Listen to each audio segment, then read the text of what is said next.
Start recording. Okay, so we are in the middle of a discussion on waves.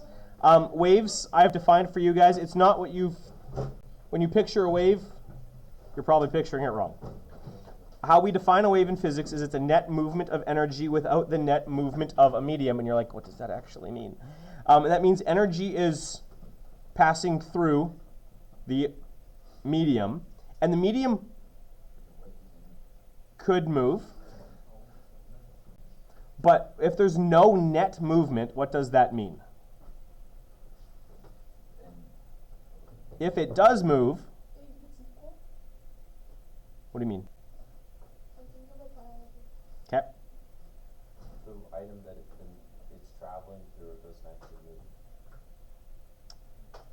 But that's not true because we know we can watch the water move. So what does it mean if there's no net movement? So there is movement, but there's no net movement. What does that mean, Manuel? Well, net is the difference of, so like the high is harmonic below. Right.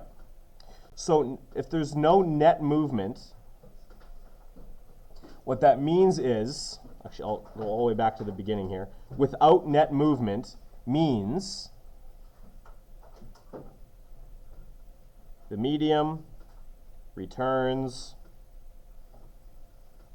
to where it started. So the water might be calm, and then the wave travels through, the water goes up, the water goes down. Actually, water waves are more complicated than that. Water waves actually cause a swirling motion. But the object, or the individual water molecules themselves, after the wave has passed, are back where they started. So there's no net movement of. So if the wave comes, it's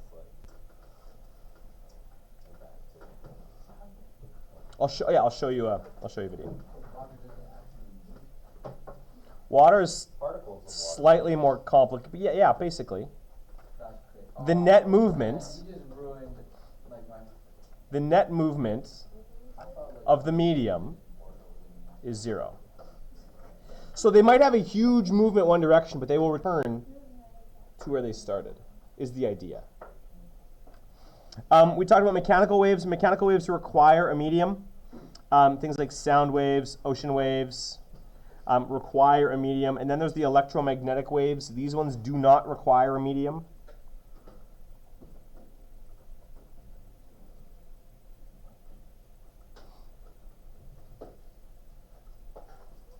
And I can think of far more examples of electromagnetic waves than we thought of mechanical waves. Examples of electromagnetic waves: X-rays. Keep going. Radio stations. Radio waves. Gamma rays. And turn someone into the Hulk. Or wipe all life off a planet. Gamma rays. Sun. We'll call that visible light. Cool. Sorry? No, not stingrays. Stingrays are not electric. It's a good one. This, for those of you who are interested in this, and especially optics, this poster right here is the electromagnetic radiation spectrum. Everything we currently know about that spectrum and relative sizes of those waves. So, for example, visible light is on the order of, there's the visible spectrum right there. It's between the size of a bacteria and a virus. X-ray waves are roughly the same size as a water molecule. That's the one. Microwave is actually an electromagnetic spectrum. The size of waves in a microwave are somewhere between a honeybee and a football. Really? Yeah. What? Wait, what was that? No, you can't see them, but the wavelength, like the length of the wave. We'll talk about what wavelength is in a second. Like a football, like this, or The like size of the wave, the length of a football. Radio waves are just a little bit longer than a football field. And then we've got the power lines and the human brain and all sorts of stuff. So if you're interested in, oh yeah, FM radio right there. Look at that. what are Right there. Look at that. human brain waves? What about What are they're very large. Really? Yeah. are very large. Yes. Kind of. It's complicated. They can be detected. Yes. Okay. Well, that's what an EKG. Anyway, bringing back to this. So we've got mechanical waves. We've got electromagnetic waves. Electromagnetic waves do not require medium. Ultraviolet is just on the other side of visible light. So we got ultraviolet. Do I actually get into those? I don't think I do. That's okay. But like, so you've got the visible light is Roy G. Biv. If everyone's ever met Roy, red, orange, yellow, green, blue, indigo, violet, and this is in increasing wavelengths. We'll talk about what wavelength is here in a sec. But ultraviolet is after violet, and it's the violet as you leave the visible light spectrum. Now you can no longer see, but there is still a wavelength of light there. It's UV. There's UVA. There's UVB. And then on the short end here, what would make sense if red is on the longer end down here? What comes before red that you may have heard of? No. Infrared. I didn't hear you. Infrared. And as infrared light gets emitted as heat, it's radiating heat. For example, I'm very warm right now because I'm wearing a hoodie and this room is hot. So I'd be a bright light on an infrared camera right now. If you ever watched cop shows, there was this great one out of the UK that always followed this one helicopter around, and on the missions this helicopter went on, and you see everything's black, and there's that one little white dude just sprinting in the dark, just emitting lots of heat. And they're like, yeah, we see you way over there, kilometers away. He's emitting infrared because he's so warm. Against the cold everything else, the cold concrete. Yeah. So like video off the airport, a lady farts and you can see like 100%. the red thing. Yep. That's infrared. And electromagnetic waves do not require a medium because, interestingly enough, these things are all carried by photons, which are complicated and we're not going to get into. Oh, come on.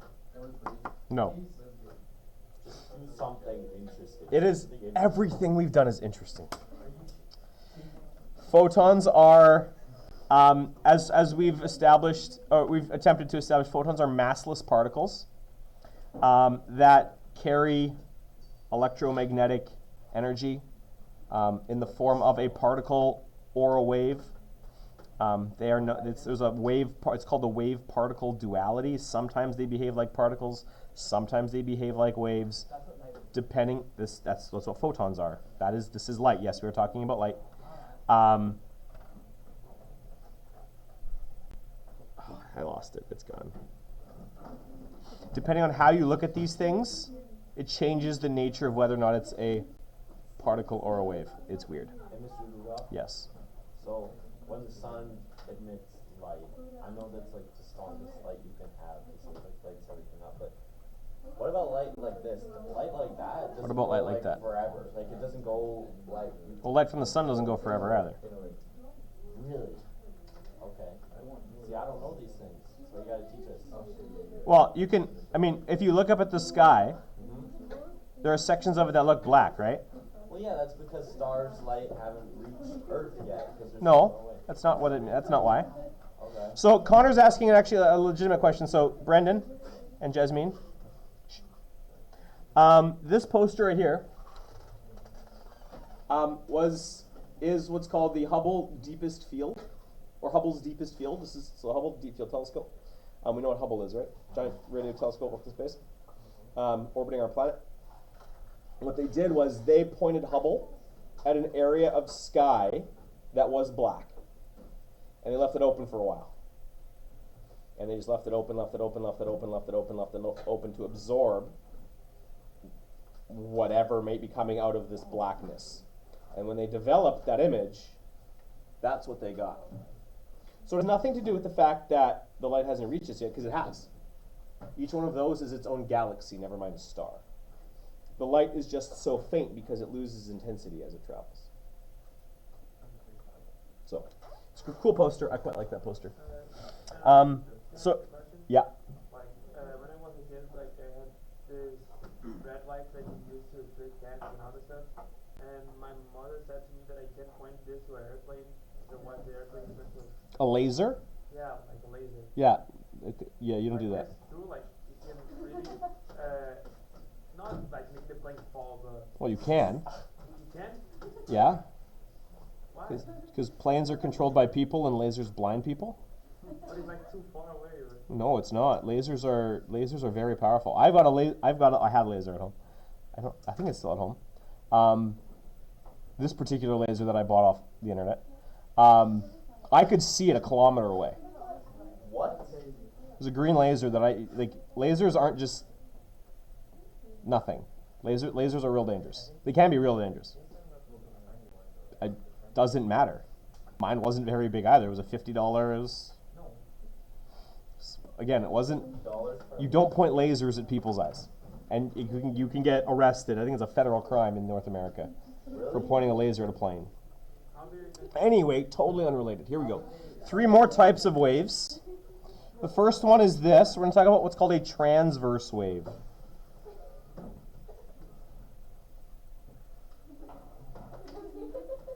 Okay, so a transverse wave. One sec, I can't read my own writing here.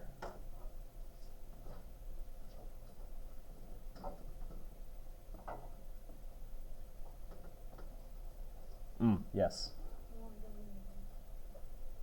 What did I write? Why did I write this?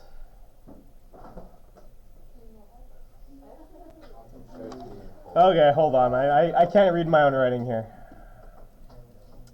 Come back. Why you gotta be that way?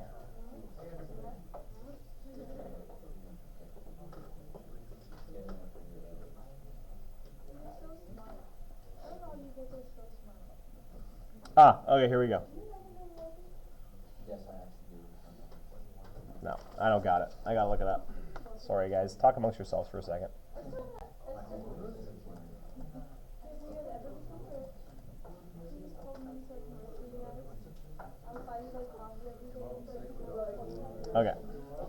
Okay, so, and we're back. I can read my writing now.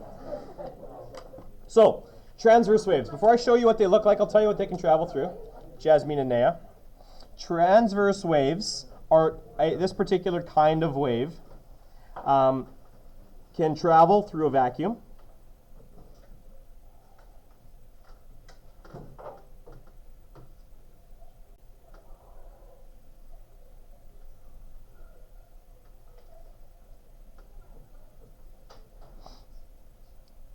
And solids. That's it. So it can either travel through nothing or it can travel through solids. It cannot travel through liquids or gases. And what happens in a transverse wave is this. The medium moves perpendicular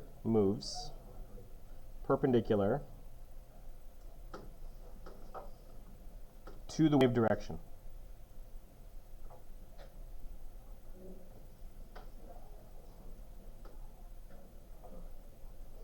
Okay, so here's what one of these guys looks like. Page. I'm going to use blue for this.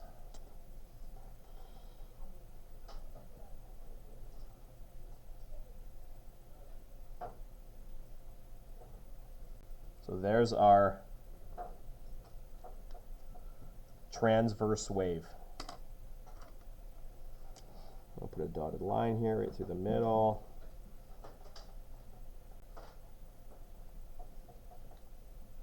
This dotted line we call equilibrium.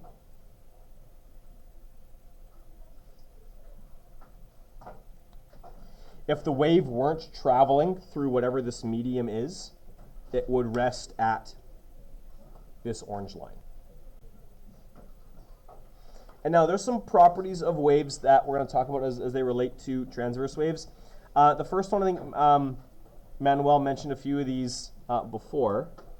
This distance from here to here has the same name as the distance from here to here. What do we call that? Starts with an A. You did. Pretty sure.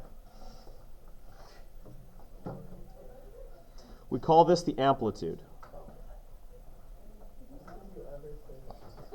Maybe it wasn't Manuel. I thought it was Manuel. I said the highest. No, I said the peak in the trough. Right? Oh, the peak in the trough. Okay. This point right here, we don't call it peak. We actually call it the crest. And we call this lowest piece down here, we call it the trough.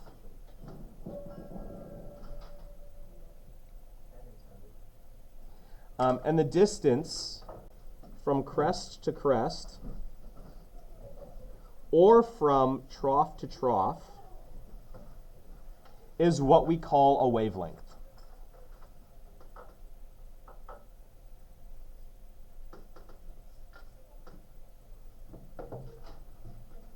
This guy down here is also a wavelength. By the way, like whales emit waves too, like whales and dolphins. I think that they talk with waves. And so do we. Like We measure the exact same thing, like frequency. It's just a different noise. It's the same way we're talking right now, except they're not transverse waves, because transverse waves only travel through vacuums and solids. Transverse waves don't travel through air or liquid, so these things can't be. That's the next kind we're looking at. So there's some variables that we use to represent amplitude and wavelength. Amplitude is represented by exactly the letter you'd expect. Big capital letter A, which also looks like amps. And wavelength is also what you'd expect. The Greek letter lambda.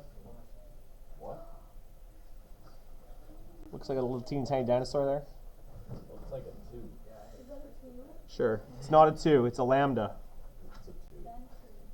There's another one down there. It's not a 2. How do you draw that? Start at the top and you curl up and then curl down and then you draw a leg.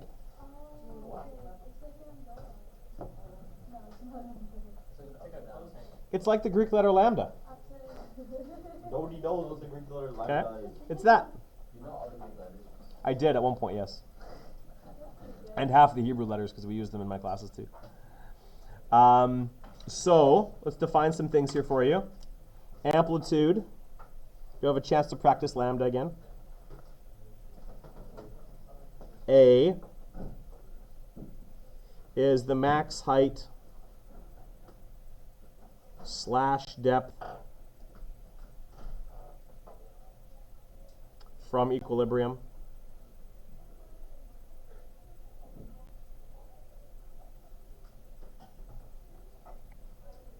And the wavelength, we're going to draw another lambda, so I should do this one in red.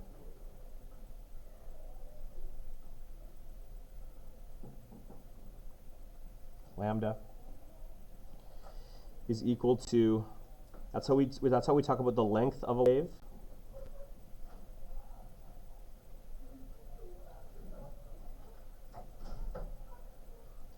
Measured from, okay, Summer, why are you guys in the hallway?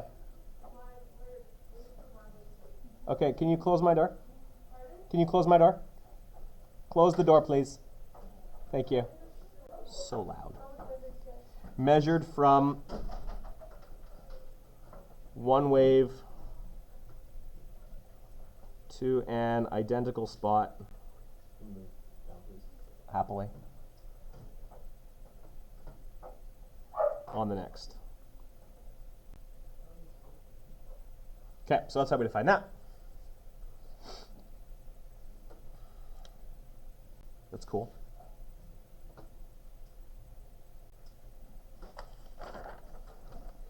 So anything else to say about transverse waves? No, that's more or less it.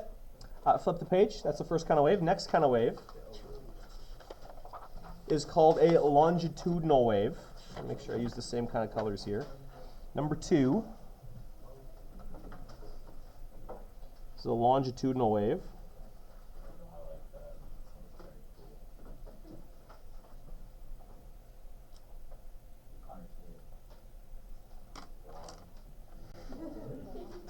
There you go. Wait, you just doing this on the white? Sorry. Say like you're thinking of doing like a whiteboard, would that consider like a treatment for a mental illness, or no, would that just be putting them somewhere? That's not going to put them somewhere. It's not really a treatment. Okay. Longitudinal waves can travel through liquids and gases and solids.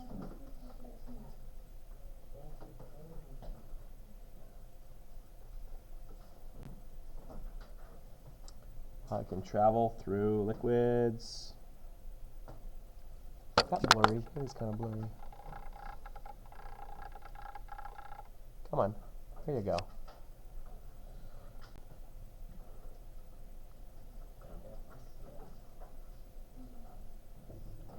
And solids. They have a kind of an odd look to them. Make sure I draw this properly. The definition for these guys, I'll make sure I set it up the same way. For a longitudinal wave, the medium moves parallel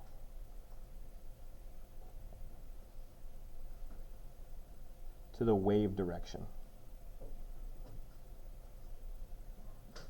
So I'm going to flip back here for a half sec because it just occurred to me that I didn't address one thing I wanted to address with our transverse wave. So the way I define a transverse wave is that the medium moves perpendicular to the wave. So in this drawing here, it is understood that the wave is moving which direction?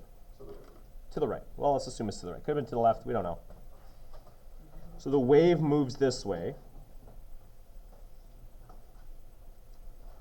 is to the right. But you can see the medium is moving perpendicular to it. It's moving up and down as the wave moves through it. On a longitudinal wave, the medium moves, should be an S there, parallel to the wave direction. And so there's a couple of different ways we could draw this. I'll use lines. So I'm going to draw some lines here. And then all of a sudden they're going to get closer together.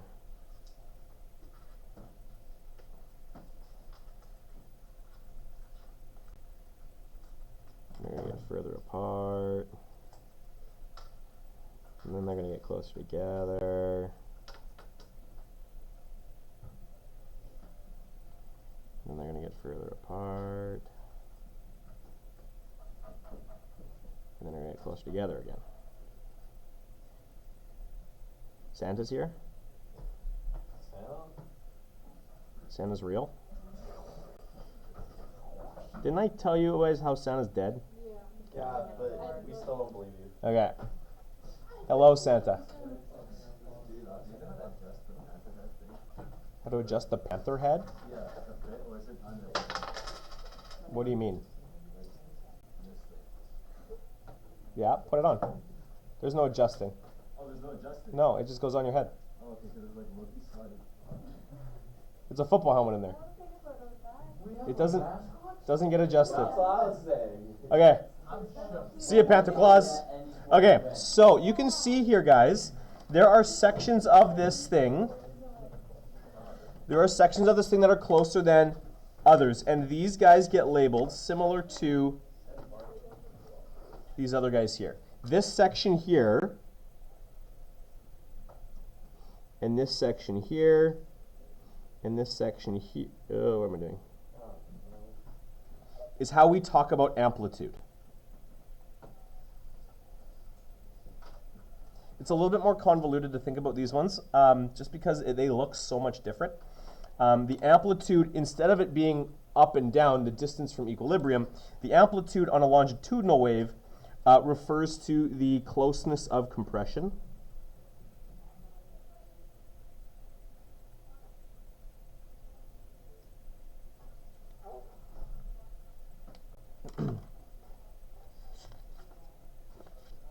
Wavelength was red. The wavelength is still the same.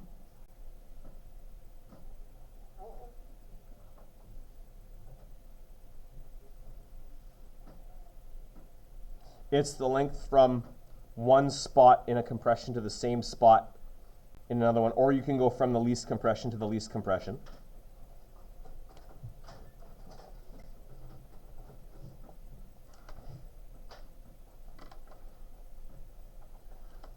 What else did I have on the other one? I had wavelength, amplitude. There's a little bit more we're going to add here. This piece right here, we obviously we've already talked about how these are a compression. There is, in the part where these things spread out, like over here where they are the most spread apart, the area of widest spread, we give that a name. We call that a rarefaction.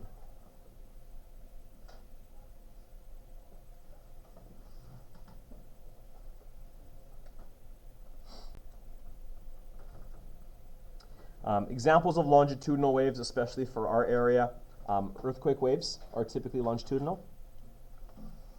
Actually, the ones that do the most damage are longitudinal. But there are also transverse earthquake waves, which is why earthquakes are so gnarly, because they have both. Interestingly enough, because transverse waves cannot travel through liquids, and longitudinal waves can travel through liquids, that's how we know what our Earth is made of. We know there has to be a liquid section somewhere, because there are earthquake waves that do not go all the way through our planet, but there are other earthquake waves that do, which means there's a section in there that's liquid. That's how we know that. So, fun fact. For those of you who aren't going to take earth science. Mr. Buddha, Yes. about like a shock wave. What about like a shock wave? Yeah, for example, if a bomb goes off, Yeah. you get a shock wave after Yeah. that sometimes. Typically, it's going to look like that's a longitudinal wave. Okay. Because again, transverse waves cannot travel through gases or liquids, but longitudinal waves can. So any wave that travels through a liquid or a gas has to, by definition, be a longitudinal wave. So you get like the shock wave from an explosion, or the fact that you can hear me speaking to you right now means that there are sections of the air that my vocal cords are compressing to varying degrees. The more compressed, the higher the pitch. The less compressed, the lower the pitch. But you can hear me. So those are longitudinal waves compressing the air that are vibrating little hairs in your ear that get converted into a nerve signal that go into your brain. Now you hear me. Yes, Connor? What if you're using like a microphone and or like a walkie-talkie? You're talking into the walkie-talkie, and doesn't it convert the wave into a different kind of, or like one of the previous waves, as an electromagnetic wave or something, as it transfers through its other walkie-talkie? And then will that be like when it will it be the same kind of wave when it comes back out from the other walkie-talkie? No, can't be the same kind of wave because your body's not designed to hear transverse waves. Those are electromagnetic. You can't hear electromagnetic waves. No, but I mean like when it gets reconverted at the other walkie-talkie. And it comes out as a longitudinal wave. That's how a speaker is built. So the speaker is just a big pad that vibrates up and down. As it pushes up, it compresses the air. As it pulls down, it spreads the air apart. As it thumps back and forth, it changes how the air gets compressed. Now you hear different sounds. That's the very simple premise behind how a speaker actually works. Turning electromagnetic wave signals into longitudinal waves that your ears can hear. So that's a longitudinal wave. The last one is what's called a surface wave. Surface waves are wild, wacky, and complex.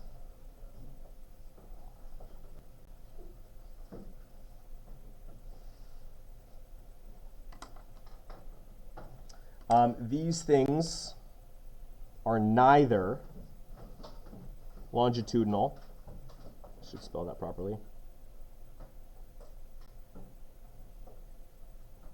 nor transverse. Come on, Dweeduff, spell things today.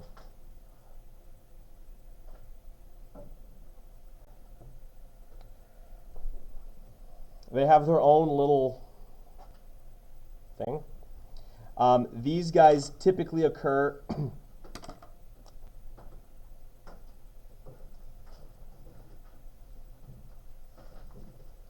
at the edge or surface of a medium. And so, I mean, that's why we call them surface waves. The best example I can give you of a wave that is a surface wave is a water wave. As at depth, as the energy, whatever it is traveling through the ocean, at depth they're longitudinal waves. It's a pressure wave, just traveling through the water. As at the surface, though, things get mucky, and as the depth of the ocean gets shallower, the waves, all of that energy gets compressed into a smaller area, and the wave actually slows down, creating these surface waves. And so you get a wave that ends up looking like this. And you get this crashing wave that we typically associate with the surface of the water. But what's happening in these waves, though, is if you look at a particle in these waves at the surface, what you'll notice is that within the wave itself, that particle actually travels in a circle. So something that's floating inside the water wave is gonna curl. We can model it. Show you a video.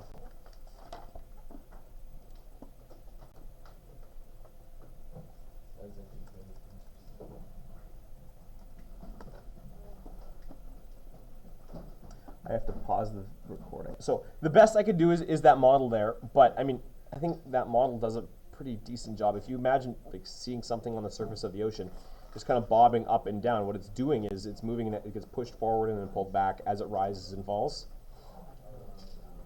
over the course of its progression. And the other interesting thing about a surface wave is a surface wave does actually cause objects themselves to move forward. Yeah? You said that a wave moves energy without the net movement of the medium. Of the medium, yeah. So, how does that work? Because I can also imagine, I think this is correct, but I can imagine particles moving up down as the wave moves. Yep. So, how does that? Sorry? How is what? Like, why is it moving up and not coming up? Because that's the anatomy of the wave. I don't know how to answer. I honestly don't know how to answer that. How is it a wave of Net movement. And surface waves, again, the surface waves are an interesting one because if you look at the particles of the water that itself, as is in a surface wave, I mean, things obviously change as you get to shore, right? Because you got the crashing of the wave, and that totally disrupts the energy of the wave itself. But if you look at what the water is doing versus what a piece of garbage is doing, a piece of garbage isn't the medium. The water is the medium. So the water is moving in a circle here, but you might have an object on the surface that's actually moving forward. So that is a surface wave, causes this circular motion. It's both a compression and it's a transverse wave. I don't know, hopefully that helps a little bit, Manuel. The last concept here that I'm going to give you that I haven't yet, that relates to all of these different kinds of waves, is the speed at which waves travel. So wave speed is this last one we're going to talk about here. Wave speed is given to us, It's the letter V, exactly as you'd expect it to be, V for velocity. And this is the rate at which energy is being transferred.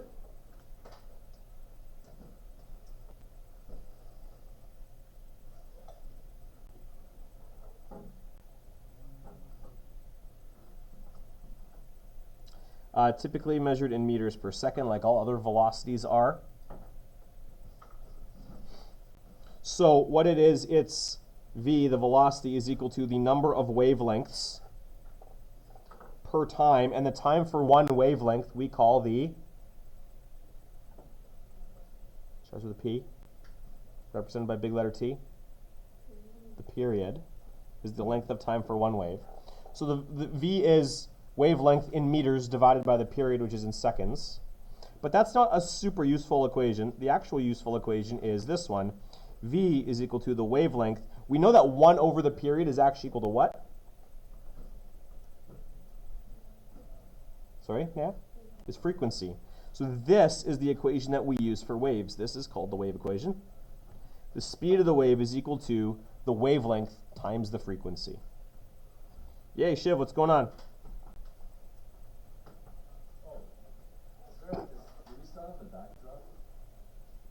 I have no idea. That was Simmer and... With 20 minutes to go till lunchtime, now is not a great time to look for it? I have no idea. No, sorry, man. Sorry? Oh, well. Figuring this out on the Monday of your event is not a great time to do that. They had literal months to do this. Okay, so this is wavelength. Let's use this now. Flip the page. Let's look at how the wavelength equation actually works. Do a couple examples. Mr. McPhail. The wave equation. I'd like to have some input, but I'm a chemistry guy, not a physics guy. Oh. It's been far too long. Yes, clearly. Is Angelina here? Yes, she is. Is here for 2 minutes? Sure. Angelina, would you like to go with Mr. McPhail? No. I appreciate your honesty. Hurts my feelings a little bit. Okay, so let's do an example. A sound wave has a frequency of 192 hertz and travels the length of a football field, which is 91.4 meters, in 0.271 seconds. So just for fun, let's listen to what 192 hertz sounds like. 192 hertz. Sounds like this. Is that like a perfect 192 hertz, or is that just kind of close? This apparently is 192 hertz.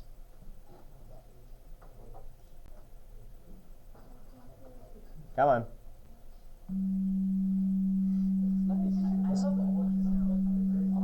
It's not a bad one. This is 192 hertz.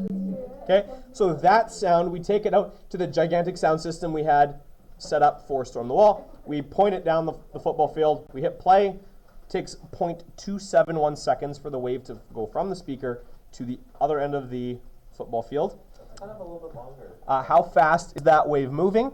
What is the length of that wave? What is the period of that wave? And if the frequency changes to 442 hertz, which sounds like this,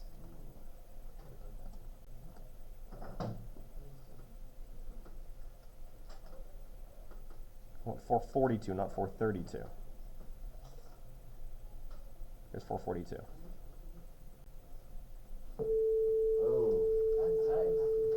Okay, so if it goes from that low one to this high one, what is the new wavelength and period? So, first we're going to figure out what the speed of that sound wave is. Let's go down here. Let's do it. A. How are we going to figure out how fast that wave's moving?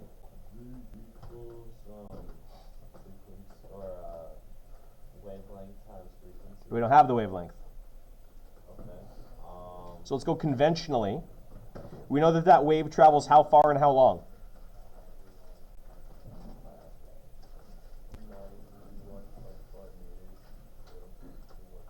Yeah, we know that that wave is not accelerating, it's just traveling as it does.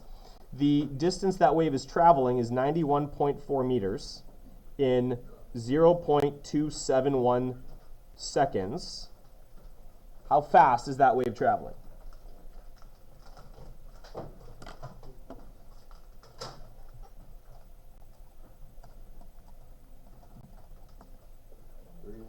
337.27 meters per second. One more time. 337.27. Okay, interestingly enough, this is approximately the speed of sound So basically, in any air. wave- In air. Okay, this is the speed of sound. What is that? So it's 300 to, the speed of sound in air is 300 to 340 meters per second. Depending on a few things, depending on the moisture level in the air, depending on the temperature of the air, and the speed of sound actually changes slightly. And why isn't it destroying anything? Well, it's because it's the sound that's moving. It's just the particles of, like the compression wave is bumping into molecules of air this fast. And so it's just these things bumping along each other. Where you get damage from things traveling at the speed of sound is when other things travel through that medium at the speed of sound. And so you get an F-14 or an F-18, these jets that can travel multiple times the speed of sound. And you can see the cone of air building up at the front of these planes. That's what causes this shock wave. Not that sound moving through air doesn't make a shock wave, because it is itself the shock wave. When you have other things that are trying to push through a medium, that's where they create a larger shock wave. So that's the speed of this pulse. What is the wavelength of that pulse? So what we want to find here, we want to find wavelength, which is lambda. We want to know what that is. So what we're going to do here is what? What information do we have? What equation can we use to find the wavelength?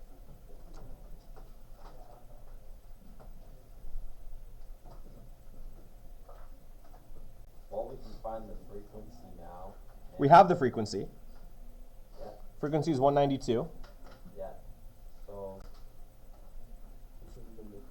yeah, V equals lambda F. So now we're going to use the wave equation. V equals lambda F. We know what V is. We know what F is. We can find the wavelength. So V we found to be 337.27. We're looking for lambda, and we know that the frequency is 192 hertz. So what's the wavelength then of that wave?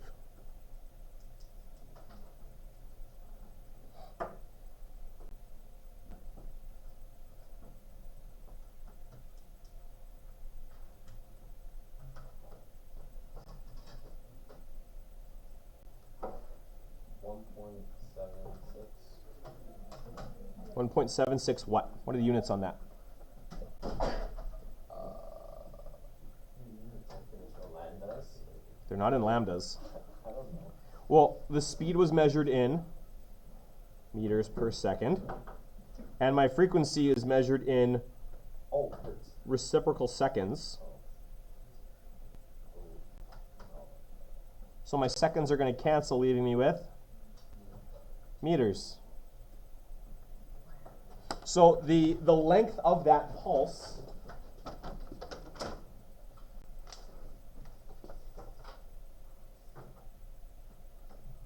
that compression wave is actually this long. You can measure it. As we make it louder or softer, what's that going to change on the wave? Do you think? Well, wavelength and like frequency determines the wavelength. Frequency is pitch. It's the note that you hear. If I change the amplitude, what do you think that's going to do to the sound? What's the only other thing that you can change as you're listening to the sound?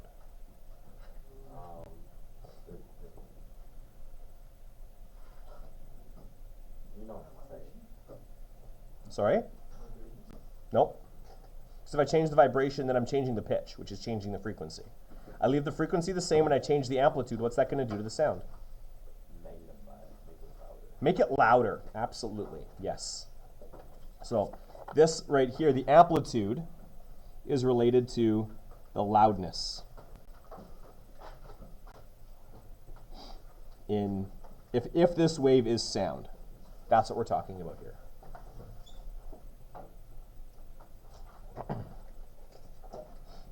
So, we have found the speed of the wave, we've found the wavelength of it. The period's going to be nice and easy. The period, how is period related to the information we already have here?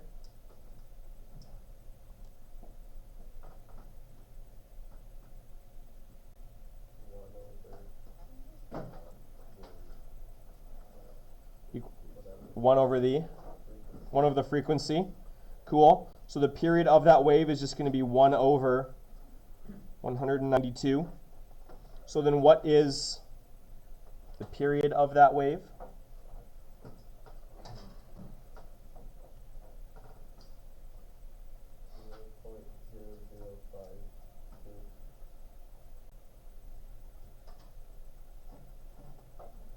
So this is the amount of time it takes one full wave pulse to travel past you. It's very quick. And then the last piece here, if the frequency changes from that low pitch to that high pitch, what does that do to the wavelength and the period? Or what is the new wavelength and period? So what do we know? What stays the same if the frequency changes? What do we not touch? The speed. Speed of sound is the speed of sound. That's not going to go anywhere. So the velocity hasn't changed. It's still 337.27 meters per second. But now what we're doing is we're changing the frequency. We're changing the frequency from 192 hertz up to 442 hertz. What's that going to do to the wavelength?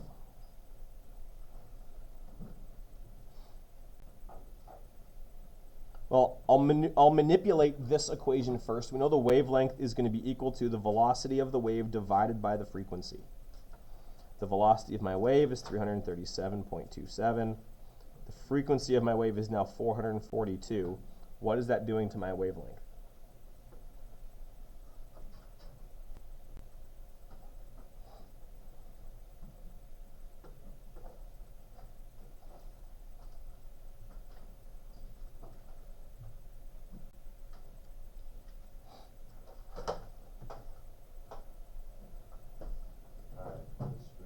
Yep. 0.76 units. No. Yes, meters. It is meters. Thank you, Jasmine. So as the pitch increases, what does that do to the wavelength of the sound wave? The wavelength has decreased. It's gotten shorter. How about the period now? Well, that is easy. Period is equal to the 1 over the frequency is going to equal 1 over 442. What is that going to do to, what's the new period now? It was 0.0052 seconds. The period's now, James? 0.0023. We've more than doubled the frequency, so we're more than having the period. That makes sense. So now you can start, especially if you're into music or you are yourself a musician, you can start to see the relationship between the frequency of the sound and now we're bringing in the physics now, the frequency at which that wave is passing you. I'm going to give you some stuff to practice. I know there's about 10 minutes left in class.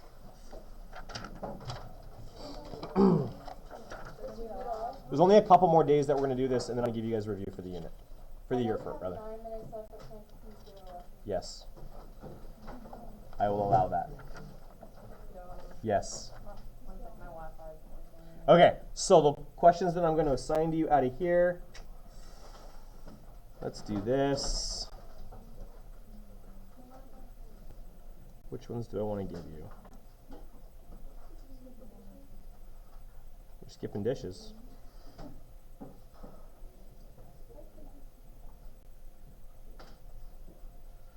On the top ones, let's do the odd ones. So 1, 3, and 5. On the bottom ones, let's do the even ones. 2, 4, and 6. Hey, Mr. Green, For question 6, you need the speed of light. The speed of light is given to you on the front of your formula sheet. Shoot it off. Yes, sir. 2 questions. On here, Yeah. when right where it says wave equation, it says it there. Whatever you call the thing. It looks almost like an upside down Y. That looks more. It's a like lambda, yeah. lambda. That's, Gotcha. you're just, Okay. And just anecdotal. my next question is. Well, so first was the question. Does each planet kind of have its own speed of sound based on its climate and its conditions? Every medium has its own speed of sound. Lots of posts to let you go. Is it an emergency, Harshawn?